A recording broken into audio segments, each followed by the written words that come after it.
Masis, mohon sarannya. Betty di kandang mati jam 9 kurang. Padahal dilihat istri saya jam 7 masih sehat.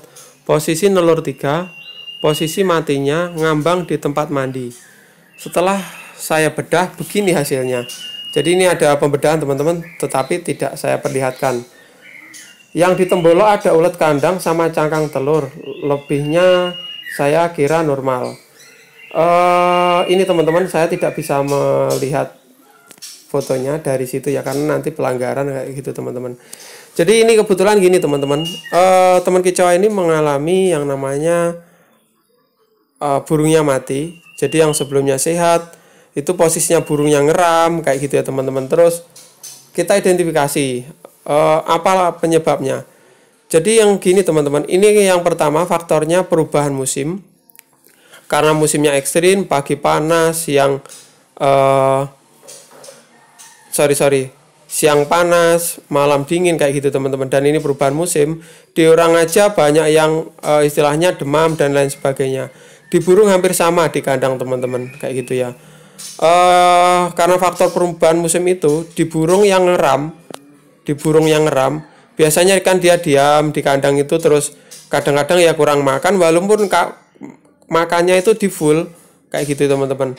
Walaupun makannya di full, dia tetap kurang makan kadang-kadang kayak gitu. Karena apa? Dia mempertahankan telurnya. Kalau malam itu ngeram terus, kalau siang itu yaitu tadi teman-teman, panas-panas dingin ya hawanya kayak gitu. Nah, akibatnya pencernaannya juga kurang stabil. Makanya ini ketika dibuka ini utuh ulet kandang seperti video saya sebelumnya. Jadi burung yang nyepah itu rata-rata burung murai batu atau pemakan serangga lainnya itu bisa nyepah. Tujuannya apa? Untuk membuang ampas yang tidak bisa dicerna oleh tubuh. Kayak gitu, yang dicerna ya bablas jadi kotoran. Tetapi yang tidak bisa dicerna itu balik lagi seperti ini teman-teman, kayak gitu ya biasanya. Jadi burung yang nyepah sehari sekali itu saya anggap wajar. Tetapi burung yang nyepah sehari itu berkali-kali sama orang buang kotoran atau beol, itu ya kalau sehari itu normal, setiap hari buang beol. Tetapi kalau lebih dari 4 kali, berarti itu tidak normal, mengakibatkan kita lemes kayak gitu. Sama halnya dengan burung, kalau nyepah berlebihan. Jadi kemarin juga ada yang komentar, bukannya nyepah itu bagus. Iya bagus, itu mempertahankan pencernaannya supaya tidak langsung masuk ya teman-teman ya. Tetapi kalau nyepahnya berterusan, berlebihan seperti saya bilang tadi, itu juga membuat badannya lemas. Dan burung ini kondisinya karena setelah makan dia cuma diem aja, makanannya tetap utuh seperti ini. Nah, ketika dia mau mandi, mungkin dia posisinya lemas dulu. Jadi dulu itu pernah jadi perbincangan saya dengan teman saya. Saya pernah itu punya betina ekor panjang, tapi mati di dalam pemandian. Saya bilang, berarti pemandiannya ketinggian? Tidak. Jadi kalau misalkan di dalam hutan aja dia langsung nyemplung ke air, dia bisa terbang lagi. Sama halnya di kandang teman-teman. Cuman faktor utama yaitu tadi teman-teman, karena dia ngeram, agak lemes, faktor pencernaan juga. Mungkin dia setelah nyemplung itu karena kondisinya tidak memungkinkan, dia bablas, tidak bisa bangun ya. Terus faktor pertama itu. Keduanya biasanya tetelo, karena burung yang pencernaannya kurang normal itu rawan tetelo. Jadi mungkin karena dia mandi langsung kena dingin, jadi kena serangan di waktu mandi. Akhirnya ya itu tadi seperti orang teman-teman, misalkan mandi di kolam renang kena serangan jantung kayak gitu ya. Ya kalau tidak ditolong ya bablas aja kayak gitu teman-teman. Terus di sini cara nanganinya bagaimana kayak gitu ya. Di musim kayak gini usahakan EF-nya itu yang lembek-lembek. Yang lembek-lembek bisa seperti saya bilang itu bisa digunakan cacing ya, cacing tanah. Tetapi kalau pemberian cacing tanah itu harus dicuci dulu teman-teman. Itu gizinya banyak, tetapi kalau lendirnya dimakan, di burung juga nafsunya kurang makan. Kayak gitu. Terus ini ulet kandang pakannya hampir sama seperti saya juga. Kayak gitu. Cuman ya kalau kandang saya itu ya itu tadi teman-teman, ada sirkulasi udara, sinar matahari walaupun tidak banyak kayak gitu ya. Jadi saya rasa itu tadi, sekaligus satu lagi tambahan ya, karena belum rezeki ya teman-teman ya. Yang namanya hewan hidup ya seperti ini. Jadi beginilah apa ya teman-teman, suka dukanya peternak murai. Jadi semoga bapak yang murai batunya mati ini bisa dapat penggantinya. Jadi ini foto sekilas ya teman-teman. Nah itu dibuka ya. Oke teman-teman, sekian dulu video ini, semoga bermanfaat. Oke, salam kicomania dari Tulungagung. Oh ya teman-teman, untuk tambahan lagi ini ya, di musim kayak gini di kandang tangkar, kalau misalkan ada salah satunya murai batu atau burung lain yang dipeternakan itu kita curigai kurang sehat, ya kurang sehat itu banyak sekali teman-teman. Misalkan burungnya bulunya ngembang. Bulunya ngembang itu menandakan kurang sehat. Kecuali burung baru kawin ya, beda lagi. Bulunya ngembang, terus kadang-kadang dia geleng-gelengan kepala atau menggesek-gesekkan mata di airnya ya teman-teman, kayak gitu ya. Menggesekkan mata di air atau di tangkringan kayak gitu, itu harus dicurigai. Terus ekornya biasanya gerak-gerak kayak gitu. Pokoknya terindikasi, atau matanya agak berair kayak gitu. Pokoknya terindikasi ada penyakitnya lah. Itu saya sarankan dikeluarkan dulu. Dikeluarkan dulu, tujuannya apa? Kita mudah mengobati dan mengawasinya. Jadi kalau misalkan burung yang kurang badan tetap di kandang, itu resikonya yaitu tadi teman-teman. Musim ini musim ekstrim sekali.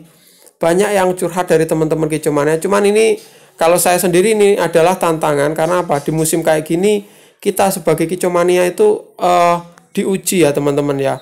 Sekuat apa kita? Jadi kita lulus apa enggak?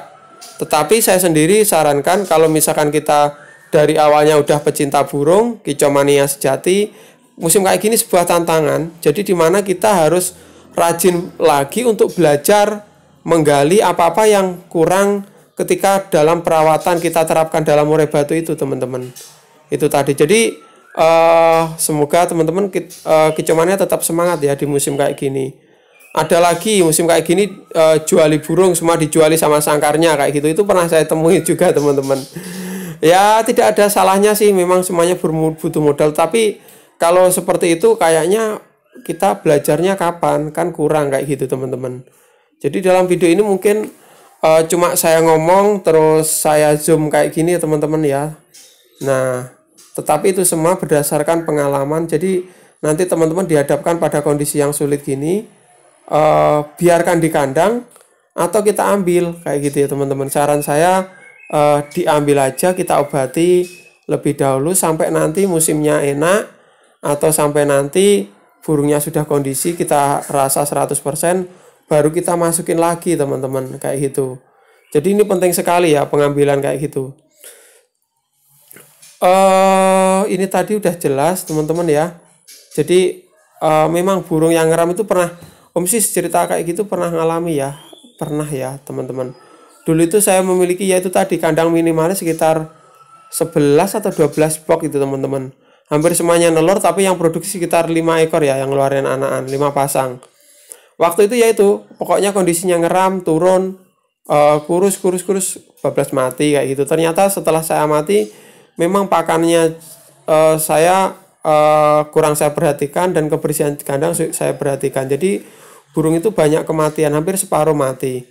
Tapi saya sendiri kembali lagi kepada bakul ya. Waktu itu ada yang bagus dan mahal-mahal belum mati, akhirnya itu diborong semua. Akhirnya saya kerugian itu tidak terlalu banyak ya teman-teman kayak gitu ya. Karena apa, kalau misalkan nanti saya tetap biarkan gitu ya, ya itu tadi kerugian yang didapat kayak gitu. Kalau saya sendiri ya kicomania ya sebagai jual beli burung kayak gitu teman-teman. Terus dalam video ini ya ini tadi teman-teman,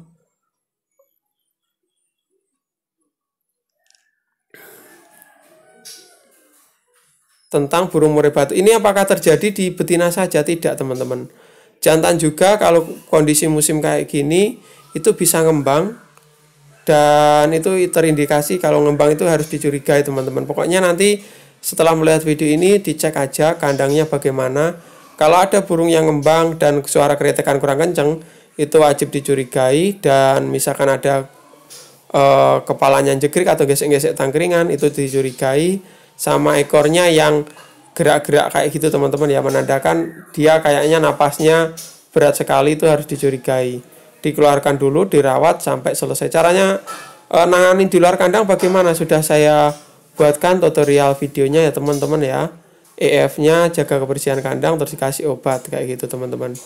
Untuk yang sudah menyaksikan di video saya sebelumnya dilihat pasti sudah tahu, tetapi yang belum lihat dilihat dulu di video sebelumnya.